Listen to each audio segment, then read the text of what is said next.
하나님 말씀은 에베소서 1장 1절 2절 말씀입니다. 에베소서 1장 1절 2절입니다. 신약성경 310쪽입니다. 같이 읽겠습니다. 하나님의 뜻으로 말미암아 그리스도 예수의 사도된 바울은 에베소에 있는 성도들과 그리스도 예수 안에 있는 신실한 자들에게 편지하노니 하나님 우리 아버지와 주 예수 그리스도로부터 은혜와 평강이 너에게 있을지어다. 아멘. 오늘 이 에베소 1장 1절 2절 말씀을 우리가 깊이 생각해 보려고 합니다. 사도 바울은 에베소의 첫 인사말을 이렇게 시작합니다. 하나님의 뜻으로 말미암아 그리스도 예수의 사도된 바울은 이렇게 말하고 있습니다. 사도 바울은 그의 서신을 시작할 때 하나님의 뜻, 하나님의 주권 이런 말로 시작을 하는 것을 보게 됩니다. 근데 그의 서신뿐만 아니라 그의 삶, 그의 모든 생각과 그의 모든 말과 그의 모든 삶이 바로 언제나 하나님, 예수 그리스도로 시작하고 있음을 볼 수가 있습니다. 에베소서를 기록할 당시에 사도 바울은 인간적으로 최악의 상황이었습니다. 몸이 깨져 있고 오해가 있고 섭섭함이 있고 가택 연금된 상태에 있었습니다. 이러한 사도 바울에게 왜 문제가 없었을까요? 왜 기도 제목이 없었을까요? 그럼에도 불구하고 언제나 사도 바울은 내 문제, 내 소원, 내 필요 그것이 아니었습니다. 언제나 하나님으로부터 시작했다는 것입니다. 하나님의 나라, 하나님의 뜻, 하나님의 주권. 그렇기 때문에 사도 바울은 결코 흔들릴 수가 없었습니다. 그럼 반대로 우리는 어떻습니까? 우리는 왜 이렇게 많이 흔들릴까요? 내 뜻이 중요하기 때문에 그렇습니다. 내 소원이 중요합니다. 그래서 하나님이 옛날에는 은혜도 주시고 내가 기도할 때마다 응답도 잘 해주셨는데 이제는 은혜도 안 주시고 내가 기도할 때마다 응답도 없다고 불평을 합니다. 그러면 어떻습니까? 하나님의 응답을 주시면 하나님을 섬기고 응답을 주시지 않으면 하나님을 섬기지 않겠습니까? 그럴 수 없지 않습니까? 내 기도의 응답 여부에 상관없이 하나님은 언제나 하나님이신 것입니다. 하나님은 언제나 찬양받기에 합당하신 분이십니다. 그렇기 때문에 오늘 우리들도 내 뜻, 내 소원이 아니라 하나님 나라와 하나님의 뜻과 하나님의 주권과 하나님의 통치와 하나님으로부터 내 삶을 시작해야 된다는 것입니다. 사도 바울은 늘 하나님으로부터 시작합니다. 시작할 뿐만 아니라 사람들의 수많은 질문들을 합니다. 사람들의 수많은 질문들을 향한 대답도 딱 하나였습니다.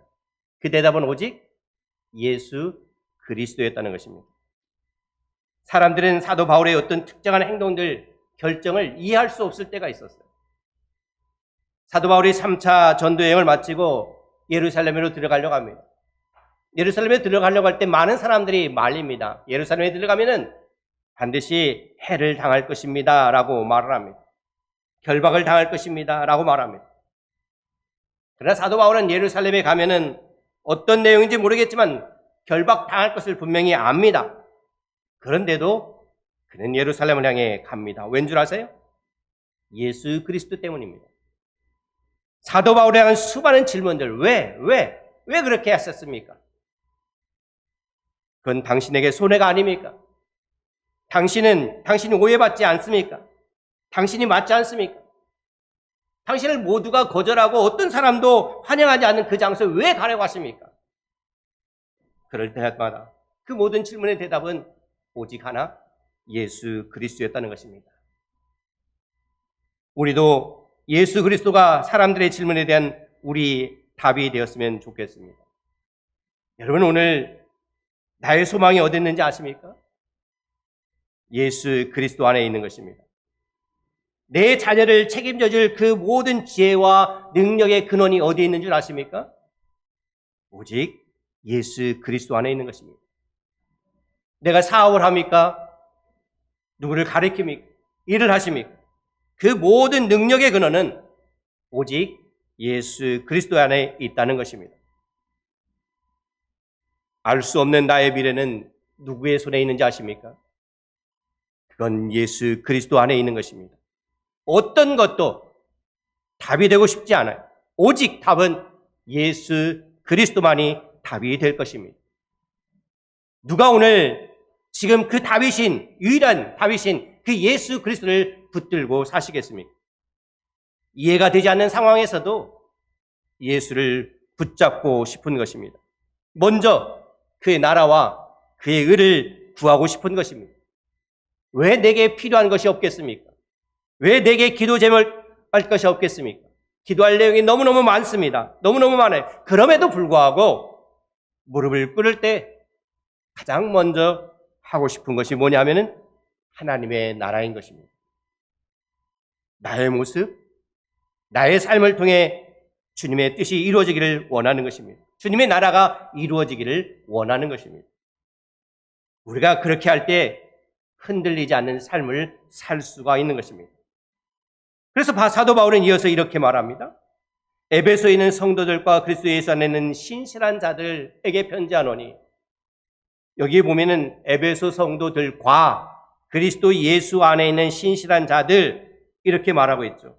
근데 이 우리말로는 과라고 되어 있는데 이 과라는 말이 헬라어로는 카이라고 합니다. 카이라고 하면은 그리고라고 하는 뜻입니다. 그러면 이 우리말을 읽어보면은 에베소 성도들과 또 주 안에서 신실한 그리스도 예수의 신실한 자들 이렇게 두 부류로 나눠진 것처럼 보입니다. 근데 사실은 우리가 이 뒤에 에베소 다음 빌립보서 다음 골로새서 1장 2절에 보면은 똑같은 카인데 이렇게 써져 있습니다. 골로새에 있는 성도 곧 그리스도 안에 있는 신실한 형제들에게 편지하노니, 거기서는 곧이라고 말하고 있어요. 이제 여기에서도 이렇게 우리가 번역할 수가 있는 거죠. 이것은 두 부류가 아니라 한 부류라고 하는 것이 굉장히 중요한 의미가 있는 것입니다. 에베소에 있는 성도들 곧 그리스도 예수 안에는 신실한 자들에게 편지하노니 라고 말하는 것이죠. 이것은 이 땅에 사는 그리스도인의 두 가지 정체성을 가르쳐주고 있습니다. 우리가 예수님을 믿고 이 땅에 살고 있습니다. 우리의 육신은 이 땅에 있습니다. 그러나 우리의 영혼은 어디에 있습니까? 그리스도 예수에 속해 있다는 것입니다. 그러므로 이 두 가지 중에 어떤 것도 버려서는 안 됩니다. 이 두 가지를 균형을 잃어서는 결코 안 됩니다. 어떤 한 가지만 취해서도 안 되는 것입니다. 이 두 가지가 균형 있게 이루어져야 된다는 것입니다. 사도 바울이 기록하고 있는 이 에베소 교회 성도들은 어떤 사람들이었습니까? 그들의 육신은 비록 죄된, 음란한, 이기적인 그 죄로 물드는 거대한 매춘 소굴과 같은 에베소에 사는 사람들이었습니다. 그러나 그들의 영혼은 주께 속한 사람들이었습니다. 에베소가 어떤 도시였습니까? 1세기 로마 제국에서 로마시를 제한 유명한 3대 도시가 있습니다. 알렉산드리아, 안디옥, 에베소입니다. 이 유명한 도시에는 많은 사람들이 몰려 있다는 것입니다. 에베소에도 많은 사람들이 있죠. 그러니까 에베소에 몇 명이 살았다고 하는 정확한 기록은 없습니다. 그러나 대략 25만 명이 살았다라고 이야기를 합니다. 근데 이 25만 명이라고 하는 것은 어떻게 추측할 수가 있냐면은 로마법에 의하면은 어떤 도시에서 경기장을 세울 때는요, 그 지역에 있는 사람들의 인구의 10분의 1이 들어갈 수 있는 경기장을 세우라는 법이 있습니다. 그러니까 이것을 에베소에는 이제 사도 바울이 당시에 있었던 걸로 추정하는 야외 원형 경기장이 있는데 이 경기장에 2만 5천 명이 들어갈 수 있다고 합니다. 그러니까 역으로 추측해서 보건데 이 로마법에 따라 그 당시에 그러니까 25만 명이 있을 거라라고 우리가 거꾸로 추측할 수가 있는 것입니다. 에베소는 이 당시에 유럽과 아시아를 잇는 아주 중요한 무역 항구였습니다. 아시아와 유럽의 문화가 공존하고 있었어요. 또한 항구 도시로 하루에도 수많은 배들이 들어왔다 나갔다 하면서 수많은 사람들이 들락달락 했던 곳입니다. 그러한 환경 때문에 이 에베소는 언어가 혼재되어 있고 문화가 혼재되어 있었습니다. 수많은 가치관들이 자리 잡고 있었습니다. 특히 배를 타는 사람들은 배를 타고 나갈 때 두려움이 많습니다. 두려움이 많으니까 항상 자기 몸에 자기 신을 하고 다닙니다. 그래서 에베소는 다른 지역보다도 더 많은 신들이 있었다는 것입니다. 사도 바울 당시에 1세기에는 에베소에는 온갖 신들이 진열된 시장들이 있었다고 합니다. 그래서 누군가는 말합니다. 이 당시에 로마 제국에 얼마나 많은 사람과 인종과 언어와 종교가 있는지, 신이 있는지 알고 싶으면 에베소로 가라라고 말할 정도였다고 합니다. 이와 같이 에베소에는 여러 신들이 있었는데 그 중에 최고의 신은 풍요를 상징하는 아데미 신이었습니다. 근데 이 아데미 신전은 세계 7대 불가사의 중에 하나죠. 이 신전은 아테네에 있는 파르테논 신전보다 4배나 큽니다. 길이가 137m, 넓이가 69m, 높이가 18m, 그리고 기둥이 127개의 기둥이 세워져 있었습니다. 이 기가 막힌 높은 거대한 이 아데미 신전 안에는 온갖 신들로 꽉 채워 있습니다. 아데미 신전이 서 있고 그 밑에는 골방들이 다닥다닥다닥 만들어져 있었습니다. 그 작은 골방에는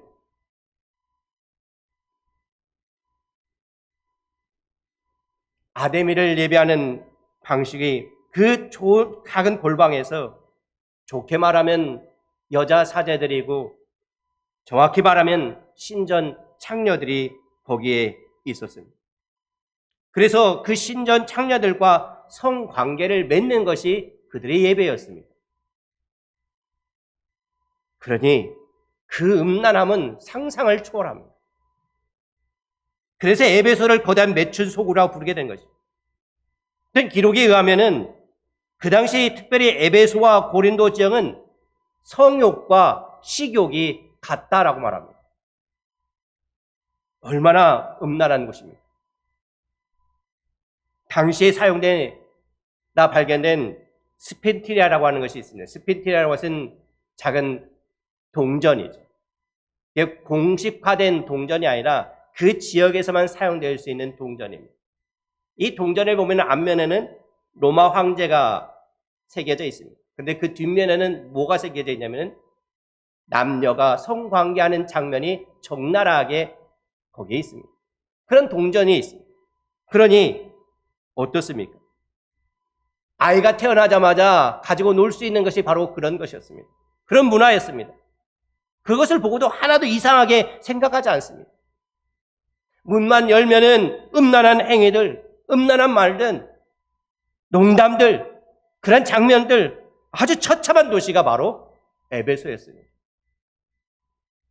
에베소에는 다양한 사람들이 오갔기 때문에 절대로 하면 안 되는 말이 있습니다. 우리의 것이, 나의 것이 최고라고 하는 것입니다.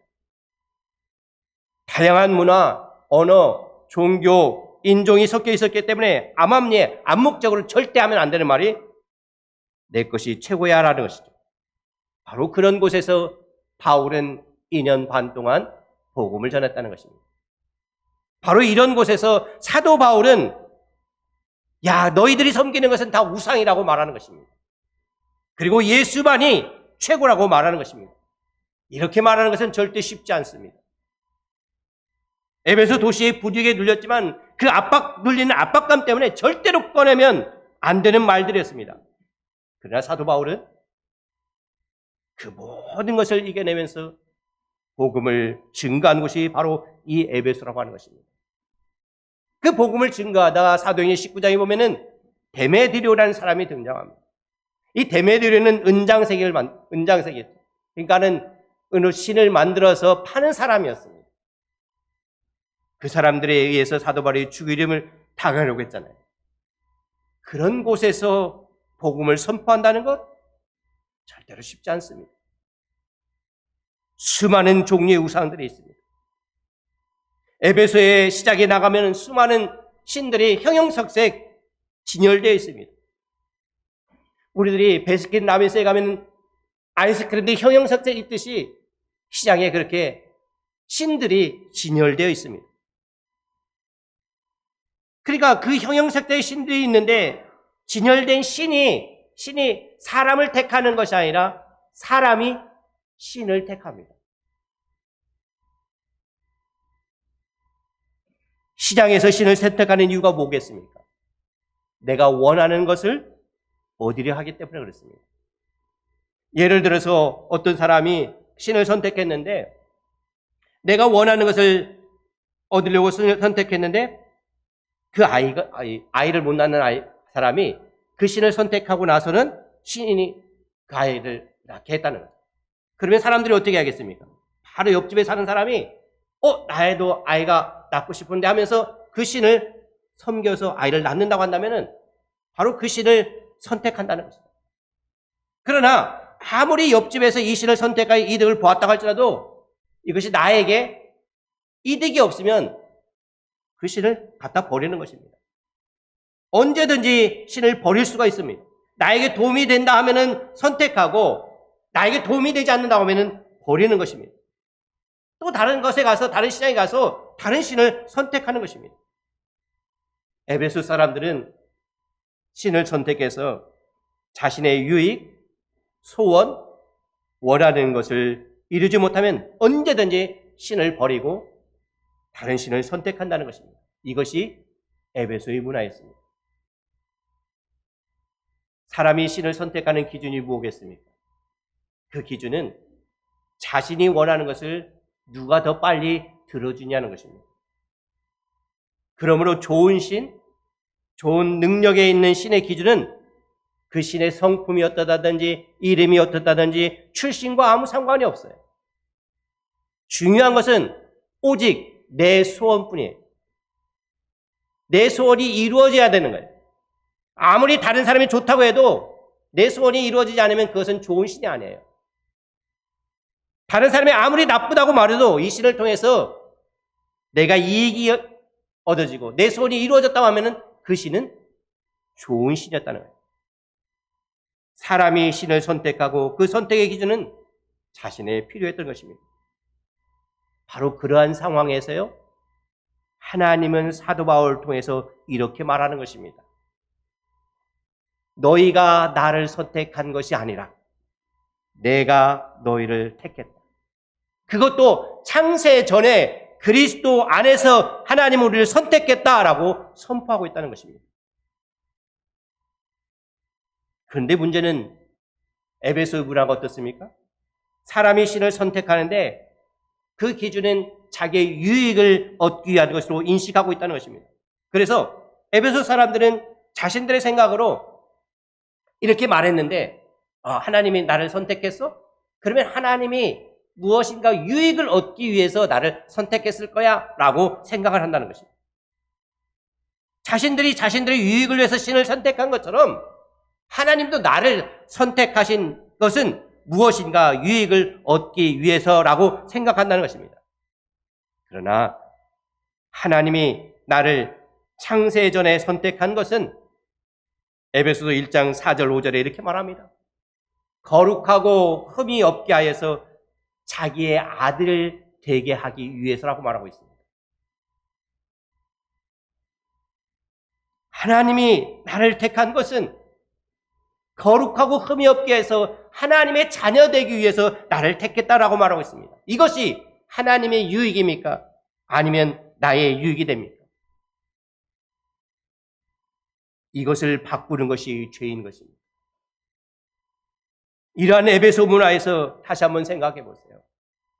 사람이 신을 선택하고 그 선택의 기준은 사람에게 있습니다. 내 소원, 내 필요, 내가 원하는 것이 빨리 이루어지게 하는 신을 선택합니다. 자신에게 유익하게 되지 않으면 언제든지 버리고 다른 신을 선택합니다. 이러한 상황에서 예배는 무엇일까요? 이러한 상황에서 예배는 신이 원하는 걸 적당히 들어주고 내가 원하는 걸 적당히 받는 것이 예배입니다. 한마디로 뭡니까? 거래입니다. 하나님, 내가 이만큼 했으니까 하나님 나한테 이만큼 주세요. 거래입니다. 예배. 내가 이만큼 했으니까 그만큼 나에게 보상해달라는 거잖아요. 우리도 마찬가지죠. 꼭 헌금을 내야지만 하나님의 복을 받습니까? 그렇게 생각한다고 한다면 그것이 우상숭배와 무엇이 다르겠습니까? 이름만 다를 뿐이잖아요. 어쩌면 하나님을 우상으로 섬기는 것인지도 모르죠. 오늘 우리의 예배 모습이 에베소 당시의 사람들의 거래했던 것처럼 진정한 예배가 아니라 어쩌면 하나님과 흥정하고 있는지도 몰라요. 하나님, 내가 이렇게 정성을 다 바쳤잖아요. 내 소원을 들어주세요. 이것이 당시의 에베소의 우상숭배와 무엇이 다르냐는 거죠. 구약 성경에 나와 있는 수많은 하나님의 그 우상숭배와 무엇이 다르냐는 거잖아요. 하나님은 에베소 시작에 있는 사람이 선택하는 신과 같은 그런 분이 아닙니다. 인간이 흥정할 수 있는 하나님이 아닙니다. 이것을 에베소는 이야기해주고 있습니다.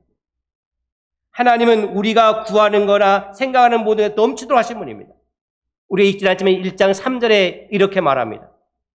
찬송하리도 하나님 곧 우리 주 예수 그리스도의 아버지께서 그리스도 예수 안에서 하늘에 속한 모든 신령한 복을 우리에게 주시되, 하늘에 속한 모든 신령한 복을 우리에게 주신 분이 하나님이십니다. 3장 20절에서는 우리가 생각하는 것 그 이상으로 주시는 분이 하나님이다라고 예배소서는 이야기해주고 있다는 것입니다. 우리가 복을 받기 위해서 예배드리는 것이 아니라 하늘에 속한 신령한 복을 누리기 위해서 이미 받은 것에 대해서 감사하며 드리는 것이 예배인 것입니다. 예배는 사람을 향하는 것이 아닙니다. 하나님을 향하는 것입니다. 하나님을 위한 것이고 하나님에 대한 것이고 사람을 기쁘게 하는 것이 아니라 하나님을 기쁘게 하는 것이 예배인 것입니다. 에베소의 그런 상황에서 30년, 40년 살아보십시오. 예수님을 알지 못한 그런 상황에서 그러다가 복음을 듣고 예수님을 믿어 성령이 임해 복음을 들었어요. 그래서 회개합니다. 그래서 이제 교회에 나와 에베소 교회 성도가 됩니다. 에베소 교회 성도로 삽니다. 그러나 여전히 그는 어디에 살고 있습니까? 맺힌 소굴인 에베소에 살고 있다는 것입니다. 그런데 시간이 지나면 지날수록 어떤 마음이 들겠습니까? 그곳을 떠나고 싶겠습니까? 아니면 거기에 머물고 싶겠습니까? 성령의 충만을 받으면 받을수록 하나님의 말씀을 알면 알수록 거룩한 삶을 살고 싶은 욕망이 계속 일어납니다. 그럴 때 더 이상 그곳에 살고 싶지 않을 것입니다.